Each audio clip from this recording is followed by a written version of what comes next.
뉴욕 증시 CPI 발표 앞두고 소폭 상승, 다우 0.9% 상승 마감. 뉴욕 증시는 다음 날 나오는 소비자 물가 지수 발표를 앞두고 투자자들의 관망세 속에 소폭 올랐습니다. 11일 뉴욕 증권거래소에서 다우존스 30 산업평균 지수는 전장보다 317.02포인트, 0.93% 오른 34,261.42로 거래를 마쳤습니다. 스탠더드&푸어스 S&P 500 지수는 전장보다 29.73포인트, 0.67% 상승한 4,439.26으로 나스닥 지수는 전장보다 75.22포인트, 0.55% 뛴 13,760.75로 장을 마감했습니다. 투자자들은 다음 날 나오는 6월 CPI를 앞두고 관망세를 보이고 있습니다. 오는 25에서 26일 예정된 7월 연방공개시장위원회 정례회의를 앞두고 투자자들은 이번 물가지표에서 연방준비제도의 긴축 속도를 가늠하려 할 것으로 예상됩니다. 6월 CPI는 지난해 같은 기간보다는 3.1% 오르는 데 그쳐 지난해 기록한 9.1%에 비해 크게 낮아질 것으로 예상됩니다.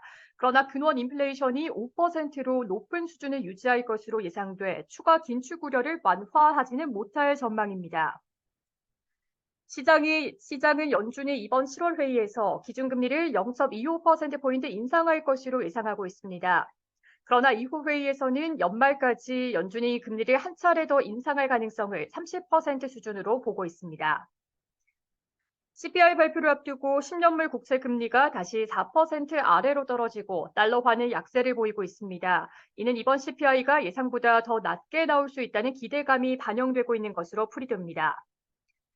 이번 주에는 기업들의 2분기 실적도 나올 예정입니다. JP모건 체이스와 웰스파고, 시티그룹과 블랙록, 펩시코와 델타항공, 유나이티드헬스의 실적이 이번 주에 나옵니다.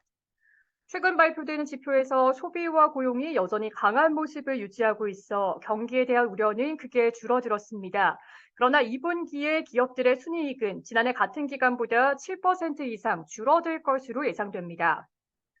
실적이 예상치를 웃돌 경우 주가는 반등하겠지만 그러지 못할 경우에는 하반기로 갈수록 경기가 악화할 수 있다는 우려는 커질 것으로 예상됩니다. 이주호증권은 연준이 연착륙을 위해 애쓰고 있으나 내년부터 얕고 긴 침체가 나올 가능성이 크다며 S&P 500 지수가 4,100 아래로 떨어질 가능성이 크다고 말했습니다. S&P 500 지수의 11개 업종이 모두 올랐습니다. 에너지와 유틸리티, 산업과 금융 관련주가 1% 이상 오르며 상승을 주도했습니다.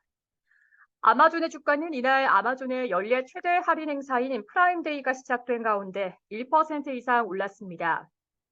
마이크로소프트의 주가는 추가 감원 소식과 액티비전 블리자드의 인수와 관련 미 법원이 연방거래위원회에 인수 중단 가처분 요청을 기각했다는 소식에 0.2%가량 올랐습니다. 액티비전 블리자드의 주가는 10% 이상 올랐습니다. 우버의 주가는 최고 재무 책임자가 회사를 떠날 것이라는 보도가 나온 가운데 3% 이상 올랐습니다. 세일즈포스의 주가는 7년 만에 처음으로 가격을 인상했다는 소식에 4%가량 올랐습니다. 뉴욕 증시 전문가들은 인플레이션이 둔화할 경우 시장이 단기적으로 오름세를 보일 수 있다고 말했습니다. 또한 연준의 계속된 긴축으로 침체가 올 것이란 경고도 나왔습니다. 인터랙티브 인베스터의 리처드 헌터 시장 담당 대표는 마켓워치에 예상보다 낮은 수치는 인플레이션이 연준의 목표치로 이동하고 있다는 시도가 될 수 있다라며 또한 물가 둔화로 현재 올해 2회 더 금리 인상에서 1회 추가 인상으로 컨센서스가 바뀌면 증시가 단기 랠리를 보일 수 있다고 말했습니다. 노스웨스턴 뮤추얼 웰스 매니지먼트의 브렌트 슈테 최고 투자 책임자는 CNBC에 CPI가 계속 하락하고 있다는 추가적인 증거를 보게 될 것이라며 그러나 이는 연준에게 충분하지 않으며 연준의 임금 상승발 물가 상승 악순환에 대해 우려하고 있다고 지적했습니다. 그는 연준이 노동시장에 균열이 생기고 임금 상승률이 4%를 크게 밑돌 때까지 계속 긴축할 것으로 예상돼 침체가 있을 것으로 예상한다고 말했습니다. UBS의 제이슨 드라호는 지금은 일반적인 경기 침체를 예상해서는 안 된다며 제조 부문은 이미 약한 침체를 경험하고 있고 연말에는 회복되기 시작할 것이라며 여러 부문에서 이러한 순차적 침체가 나타날 수 있다고 말했습니다. 그는 침체가 지연되는 데는 통화 정책이 아직 충분히 제약적이지 않으며 재정 정책은 약간 확장적이기 때문이라며 연착륙과 비슷한 매우 완만한 침체가 올 수 있다고 덧붙였습니다.